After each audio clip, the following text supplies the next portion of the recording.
مدرسہ بیت العلوم کونڈوا پونے۔ اس official channel کو سبسکرائب ضرور کریں۔ یاد رکھیے، اس سے کسی ایک شخص کو نہیں، پورے مدرسے کو فائدہ ہوگا اور آپ کو اجر عظیم عطا ہوگا۔ یہاں مسلمانوں، ایمان والوں اور منافقین کا مقابلہ کیا گیا، مگر ایک جگہ منافقین کے بارے میں تو یہ فرمایا بعضهم من بعض، اور یہاں کہا بعضهم اولیاء بعض، اس میں اشارہ ہے منافقین کے باہمی تعلقات۔ اچھی طرح سمجھو کہ منافقین کے باہمی تعلقات اور روابط تو محض خاندانی اشتراک یا اغراض پر مبنی ہوتے۔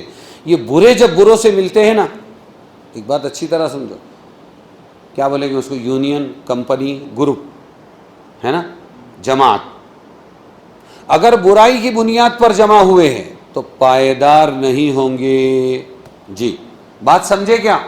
یہ یاد رکھو، کیونکہ آج ایسا ہے، کام نکالنے کے واسطے عامی ہو، مولانا ہو، مدرسہ ہو، خانقاہ ہو، قربانی ہو، سمجھ میں آیا، یا اس کے ساتھ میں جماعت ہو، مسجد بنانا ہو، یا اور کوئی اسکول بنانا ہو، تات پرتا لے لو، کمزور ہے تو سب کو لے لو، سب کو لے لو، اور سب کے دماغ میں خناس بھرا ہوا ہے، کاما پرتا ماما، سب کے دماغ میں کیا خناس بھرا ہوا ہے، کاما پرتا ماما، وہ اس کو ماما، یہ اس کو ماما، دونوں ایک دوسرے کو ماما۔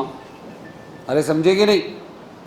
تو یہاں وہ بتا رہے ہیں کہ منافقین کو بعض سے ہیں، کیوں کہا کہ یہ لوگ جو جڑتے ہیں منافقین غیر مسلم، یہ کوئی خیر خواہ میں تھوڑی جڑتے ہیں، یا تو خاندانی اشتراک، یہ اپنے والا ہے، خاندان والا ہے، اپنی برادری والا ہے، یا اغراض ہوتے ہیں کہ ان سے جڑو تو کچھ اغراض اپنے پورے ہو جائیں گے، سمجھ میں آیا؟ نہ ان کی عمر زیادہ ہوتی ہے، یعنی ان کا وہ جو ساتھ ہے سنگٹھن، وہ سنگٹھن کی عمر زیادہ نہیں ہوتی، نہ ان پر وہ ثمرات مرتب ہوتے ہیں، اس کا فائدہ بھی کچھ نہیں ان کے جوڑ کا، جو دلی دوستی، قلبی ہمدردی کے تعلق پر مرتب ہوتے ہیں، بخلاف مؤمنین کے کہ وہ ایک دوسرے کے مخلص دوست ہوتے ہیں۔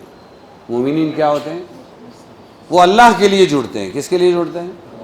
تو بہت دیر تک دوستی بھی رہتی ہے اور سچے ہمدرد ہوتے ہیں، اس لیے وہاں من بعض کہا منافقین کو، اور یہاں المؤمنین کو اولیاء بعض کا، اولیاء یعنی دوست، سمجھے گے نہیں؟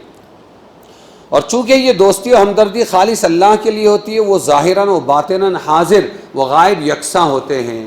وہ سامنے آئے تو نمسکار، پیر پڑنا، ان کو عزت دینا، ستکار کرنا، اور پیچھے دیکھ لو کیا ہوتا ہے، پیچھے یوتی ٹوٹ جاتی ہے، اور پھر اس کے بعد کہیں ناگپور میں جاتے ہیں 5 اسٹار ہوٹل میں، کہیں پھر آ کے بغاوت، ارے یوتی تھی نا، اپنی پارٹی ہے نا، پھر بغاوت۔ تو بتا رہے ہیں کہ جڑے تھے شر پر، زیادہ دن پائیدار نہیں رہ سکیں گے۔ ہاں، پھر ایک دوسرے کو کھائیں گے، پہلے مل کے دوسروں کو کاٹنے کا سوچیں گے، اور جب کوئی نہیں ملے گا ایک دوسرے کو کاٹیں گے۔ بات سمجھے کہ نہیں سمجھے؟ یہ منافقین ہوتے ہیں، اور ہمیشہ پائیدار۔ مومن مخلص کی یہی علامت ہے۔ ایمان اور عمل صالح کا خاصہ ہی یہ ہے کہ باہم دوستی اور محبت پیدا کرتا ہے ایمان۔ قرآن کریم کا ارشاد اسی کے متعلق ہے، سَيَجْعَلُ لَهُمُ الرَّحْمَنُ وُدًّا، اللہ ان قریب مسلمانوں کے درمیان کیا پیدا کر دے گا؟ محبت، ودا یعنی محبت، سمجھیں؟ لیکن آج کل کیا ہو رہا ہے؟ اس کا الٹا ہے۔ آج کل ہمارے ایمان و عمل صالح ہی کی کوتاہی کی ہے کہ مسلمانوں کے باہم تعلقات کبھی ایسے نظر نہیں آتے، بلکہ اغراض کے تابع ہو گئے۔ تو فرق کہاں پڑ گیا؟ ہم بھی وہ منافقین کے جراثیم سے متاثر ہو گئے۔ تو ان جراثیم کو اپنے اندر سے نکالنا چاہیے۔ بات سمجھے؟ اسی کی محنت تھی مولانا الیاس صاحب والی، لیکن افسوس افسوس صد افسوس کہ چودھریوں نے ستیہ ناس مار دیا۔ کیا کر دیا؟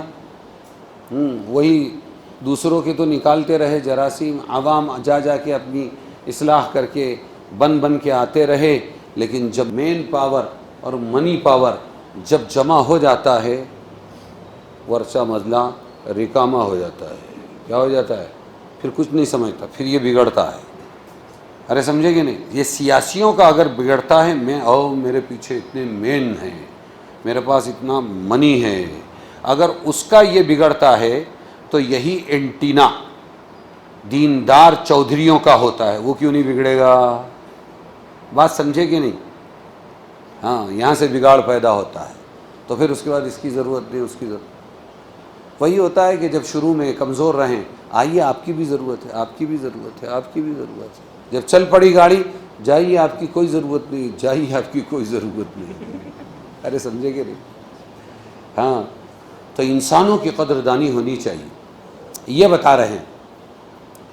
پھر آگے اللہ فرماتے ہیں ہاں، تو پہلے کیا کرنا چاہیے؟ پہلے یہی کہ اپنا ایمان بناؤ، اللہ سے جڑو، اعمال اچھے کرو، تو تم سے بھی لوگ جڑیں گے، تم بھی لوگوں سے جڑو گے. اور اگر مفادات دماغ میں اور پہلے سے پلان ہے کہ ایسا کرنا ویسا کرنا، پھر تو یہ دنیا ہے، عہدے دنیا، مال دنیا، عمارتیں دنیا، اسکول دنیا، مدرسہ دنیا، خانقاہ دنیا، جماعتوں کے مراکز دنیا، یہ سب دنیا ہے. یہاں دل جڑیں گے نہیں بلکہ ٹوٹ جائیں گے. یہ دنیا ہے. ہاں، یہاں توڑے. ایک واقعہ سناتا ہوں، مولانا سعید خان صاحب نے سنا، بڑا عجیب واقعہ کہ مال جس کو کہتے ہیں، دنیا جس کو کہتے ہیں، وہ کتنا توڑ لاتی. شکار پر زندگی گزارتے تھے 3 دوست بنی اسرائیل کے زمانے میں. ایک دن سونے کی اینٹ مل گئی 3. کتنی؟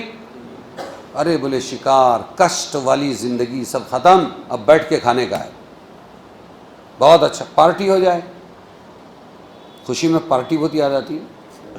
پارٹی ہو جائے، کیا ہو جائے؟ تو اس کو دیے ایک کو پیسے، 2 نے ایک کو پیسے دیے، جا لے جا کے کچھ تو ملا. وہ گیا ادھر. اب گشت شروع شیطان کا. ان کے پاس آیا، پہلے اس کے پاس گیا، کیا 3 اینٹ، ایک اینٹ پہ راضی ہو گیا، میرے فارمولے پہ چل، 3 اینٹ تیری ہوگی. کیا کھانا تو خرید رہا ہے، تھوڑا زہر ملا دے، دونوں کھا کے مر جائیں گے. دونوں کھا کے مر گئے تو 3 اینٹ تیری. اس نے ملایا. وہ شیطان ادھر آیا، یہ دونوں کو بولتا ہے تم 2 وہ 1. کیا ایک ایک اینٹ پہ راضی ہو گیا؟ 1.5 دلاؤں گا تم کو، خالی اتنا کرو، آتے ہی مار ڈالو اس کو. اس نے لایا کھانا، کھانے سے پہلے یہ دونوں ٹوٹے اس پر اور اس کو مار کے گرا دیا، قتل کر دیا. اب خوش، پلان سکسیس. ہمارے گھروں میں، کمپنیوں میں، ہمارے مارکیٹوں میں یہی چل رہا ہے، پلان سکسیس. ارے آگے کیا ہے وہ تیرے کو تھوڑی معلوم، کھڈا کیا ہے. اب اس کے بعد انہوں نے کہا چلو پکنک بناؤ، سکسیس ہو گیا پلان. انہوں نے زہر آلود کھانا کھایا، بازو میں جا کے سو گئے. 3 قیمتی انسانوں کی لاشیں گر چکی تھی، سونے کی اینٹ اپنی جگہ سے ہلی بھی نہیں تھی. یہ ہے دنیا. اس لیے کبھی شر کی بنیاد پر اپنا گٹھ بندھن نہ کرو، ہمیشہ خیر کے لیے کرو.